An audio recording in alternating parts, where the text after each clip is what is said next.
पास भी नहीं है, वो बॉलर इतने तगड़े, बिल्कुल, लेकिन उनका बैटिंग स्ट्राइक रेट चल रहा है। तो चलिए चलते हैं, अब लखनऊ चलते हैं, वहां से कपिल भाई हमारे साथ हैं, वहां से और भी बात करेंगे, उनसे थोड़ा जानेंगे, क्योंकि जिस तरीके से यहाँ पर फैंस भी साथ में। कपिल भाई, हाँ जी, ओवर टू यू।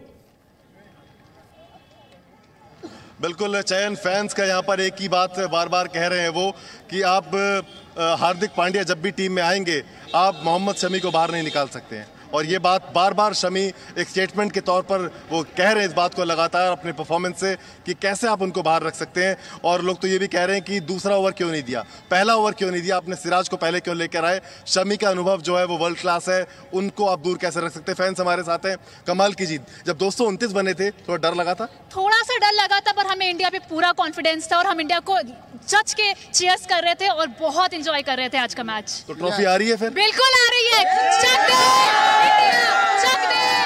आप बताइए, कमाल की जीत।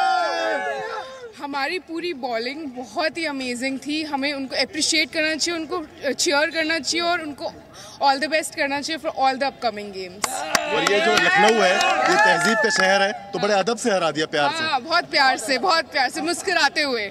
No wicket sir. आप बताइए क्या कहेंगे? शम्मी जी को हमेशा ओपनिंग बॉलिंग में लाना चाहिए, इनको बुमराह और शम्मी का कॉम्बिनेशन सबसे बेस्ट कॉम्बिनेशन। ये बात है, अश्विन खिलाओ अगले मैच में। आप बताइए सर, सबसे इम्पोर्टेंट बात, इस बार वर्ल्ड कप भारत में ही है और आएगा इंडिया। ईस्ट और west, India is the best. East और west, India is the best. Thank you Kapil भाई। शोएब भाई के पास चलते हैं, ये बात बड़ी अच्छी कही है इन्होंने। शोएब भाई अगर आप हमारे साथ हैं, अरे है मेरे ख्याल, हाँ है, ठीक है। अच्छा, मैं ये कह रहा हूँ कि वहां पे जो उन्होंने बात कही है वो ये है कि शमी से ओपनिंग नहीं कराई थी, ओपनिंग सिराज से कराई थी बॉलिंग की, और वहां पे थोड़े से सिराज भी जो है जेडेड दिखे, थोड़े से मतलब रन खा रहे थे, थोड़े डिस्कंफर्ट में भी दिख रहे थे। क्या सच में शमी से ओपन कराना चाहिए था बॉलिंग को? 100% यार, वो सीम बॉलर है, वो सीम पे फेंकने वाला बॉलर है और आगे बॉलिंग करता है। सिराज ज्यादा कंफर्टेबल रहता है जब बॉल कम सीम हो रहा हो और जोर ज्यादा लग रहा हो। ये आपको टेक्निकल बात बता रहा हूं। और अगर शामी आज करते तो 5 आउट करते नए बॉल से, तो इसलिए शामी और बुमराह का जो कॉम्बिनेशन है ना वो बहुत लीथल है, और स्पेशली शाम में और शाम के वक्त बहुत लीथल है। I think India will be thinking about that too. लेकिन आपका कप्तान सियाना है, वो सिराज का कॉन्फिडेंस लो नहीं करना चाहता, इसलिए उसने खिलाया। वो खिलाता ही रहेगा उसको जब तक वो कंप्लीट फास्ट बॉलर नहीं बन जाता। But he is more comfortable with older ball Siraj, जब वो उसकी बॉडी अलाउ करे कि मैं तेज भी फेंक लूंगा तो बाहर वाइड वुड नहीं होंगी, तो मैं खोल के बॉल कर सकता हूँ, तो अपना जिस्म खोल के भाग सकता है, कर सकता है। अभी थोड़ा रिस्ट्रिक्टेड रहता है बिकॉज कप्तान एक बैट्समैन है, वो कहता है इस तरफ बॉलिंग करो, इस तरफ बॉलिंग करो। समझे ना बात? आप एज अ बॉलर ना रिस्ट्रिक्ट नहीं होते। आप मुझे कहते ना यार इस साइड ऑफ साइड पे बॉलिंग करनी, तो लेग साइड पे मामे ने बॉलिंग करनी है, लेग साइड पे तो खुन्ने खोल लेना हमने जी। तो इसीलिए तो शामी का कंट्रोल बेहतर है सिराज से। When he takes over a new ball in times to come, और मुझे लगता है ये होने वाला है, then यार ये मेरे ख्याल में 100 रन से जीते ना, ये 130 रन से जीते आप।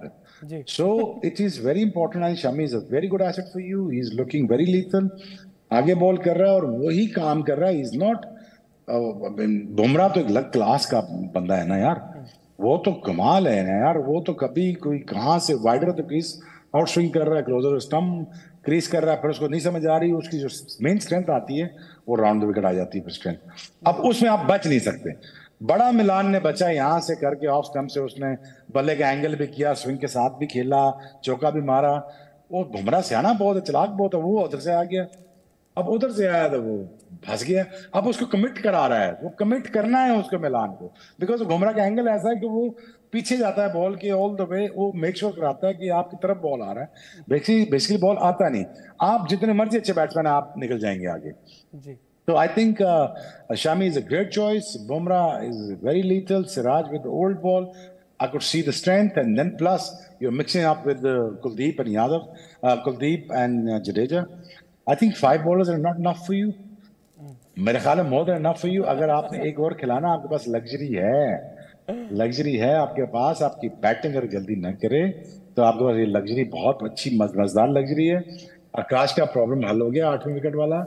अब आप जीत भी गए हो, आप बॉलिंग में भी जीत गए हो। आपने फेंटा लगाया, फेंटा समझते हैं ना, आपने उनके वक्कियों पे मुक्का मारा है आपने। आज पूरी दुनिया को आपने ये बता दिया है कि वक्कियां सुझा दी हैं आपने। तो वक्कियां सूझ गई भाईजान। आप बॉलिंग यूनिट से भी डरो भाई। बैटिंग तो आपने डरना ही डरना था, अब बॉलिंग यूनिट से डरो भाई। अब पता नहीं आगे कौन सी टीमें क्या करती हैं आपके साथ और आप उनके साथ क्या करते हो। Then it's gonna be very interesting. क्योंकि मैं मैचेस बहुत कम देखता हूँ यार, मैं पाकिस्तान के देखता हूँ या इंडिया का मैच देखता हूँ, सॉरी। बट मुझे कल न्यूजीलैंड और ऑस्ट्रेलिया का मैच देखना चाहिए था, मिस हो गया। लेकिन क्या बात है यार, ये 2-4 टीमें जो खेल रही cricket, I think they are playing on the next level यार। ठीक है आकाश भाई, मैं आपसे जानूंगा क्योंकि ये सवाल शोएब भाई से इसलिए पूछा क्योंकि आपसे तो हम पूरे मैच के टाइम पर पूछ ही रहे थे ये बात और आप लगातार कह रहे थे कि भाई शमी को ही बॉलिंग करनी चाहिए थी जसप्रीत बुमराह के साथ। लेकिन अब पिछले मैच में 5 विकेट आ चुके हैं, इस मैच में 4 विकेट ले लिए शमी ने, 2 मौके मिले, 9 विकेट उनकी झोली में है। अब क्या टीम मैनेजमेंट इस चीज के ऊपर, अब क्या टीम मैनेजमेंट को हमने मैं कह रहा हूं कि उनको अब फोर्स कर दिया है इस चेंज करने के लिए कि जब अगला मैच खेला जाएगा श्रीलंका से तो नई बॉल जो होगी वो जसप्रीत बुमराह और मोहम्मद शमी को ही मिलेगी? विदाउट डाउट यार, क्योंकि ना एक चीज है, फॉर्म जो है ना वो सबसे ऊपर है। सी पेडिग्री की हम बात जरूर करते हैं, पेडिग्री ऑफ कोर्स है, वो दोनों में है, क्योंकि सिराज आई डोंट नो अभी करंट आईसीसी रैंकिंग्स क्या है, पर पिछले हफ्ते तक तो नंबर 1 पे ही थे। अगर ओडीआई रैंकिंग्स की बात करें तो सिराज की क्लास या सिराज की जो काबिलियत है उस पर कोई शक नहीं है। अभी एशिया कप का फाइनल था, 6 विकेट ऐसे ले लिए थे, तो है नंबर 1 बॉलर, मतलब विकेट लेके बना है। पर अभी का जो फॉर्म है उसको ना रिस्पेक्ट करना बहुत जरूरी है। और फॉर्म जो है इस समय जिस तरीके से हाथ से गेंद निकल रही है, जितने आप उनको मौके दे रहे हैं, हर मौके पे जो 5 विकेट 4 विकेट, मोहाली के पाटे पे 5 विकेट, आई मीन वो अलग लेवल है। और अगर आप वो विकेट शुरू में चटका देते हैं ना तो फिर खेलना वो मतलब रीढ़ की हड्डी तोड़ देते हैं आप सामने वाली टीम की। क्योंकि ओडीआई क्रिकेट सिर्फ 1 2 3 पे चलता है। अगर आप अभी की छोड़ो, अब पिछले 4 वर्ल्ड कप के एडिशंस निकाल के देख लो, आपको हर बार ना हाईएस्ट रन स्कोरर कौन मिलता है? ओपनर, फिर ओपनर, फिर ओपनर, फिर ओपनर। अरे इसका मतलब है कि 1 2 3 वाले रन बनाते हैं, बाकी सारे तो जो है वो कंट्रीब्यूट करते हैं आके। मेजर जो काम है वो 1 2 3 करता है। अगर आपने उसमें से 2 साफ कर दिए, क्योंकि बुमराह तो एक लेगा कभी 2 भी लेगा, पर अगर दूसरे एंड से भी आपने सांस ही नहीं आने दिया तो सामने वाली टीम को वही फीलिंग होती है जो ना, मतलब आपको कभी वेंटिलेटर पे लगा दिया तो सांस नहीं आ रहा। अब वो सांस नहीं आ रहा, वो वेंटिलेटर पे हो आप, और अगर उसका भी किसी ने काट दिया वो ट्यूब, तो फिर आप गए। तो ये एक्चुअली हालत बहुत खराब हो जाती है। तो Siraj is a brilliant bowler, लेकिन अभी के लिए जो फॉर्म है ना, वो जो फॉर्म है, जो रिदम है, वो शामी के पास है। India must